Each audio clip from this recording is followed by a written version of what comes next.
How to start a standby diesel generator. Welcome. In this presentation, we will go through the step-by-step process of starting a standby diesel generator safely, ensuring uninterrupted power supply during outages.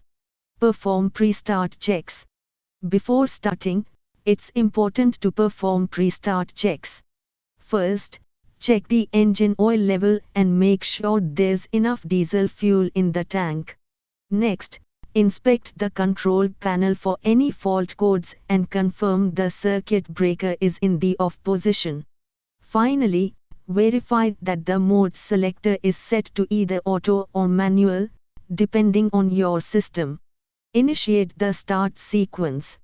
Now let's move to the start sequence. In an automatic system, the ATS will detect a power outage and automatically signal the generator to start. In a manual system, you'll need to insert the key into the ignition and turn it to start, or press the manual start button on the control panel. Monitor and stabilize. Once the generator starts, allow it to run for a few minutes until it reaches stable operating speed and voltage. During this time, monitor the control panel instruments carefully. Ensure that engine speed, oil pressure, and voltage are within the normal operating range. Transfer the load.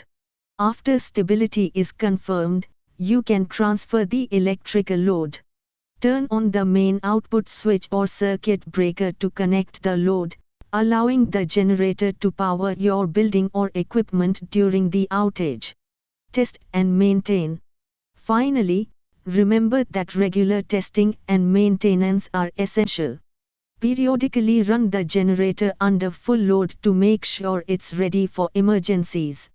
This ensures reliable performance when it's most needed, following the Pacific Northwest National Laboratory's guidelines.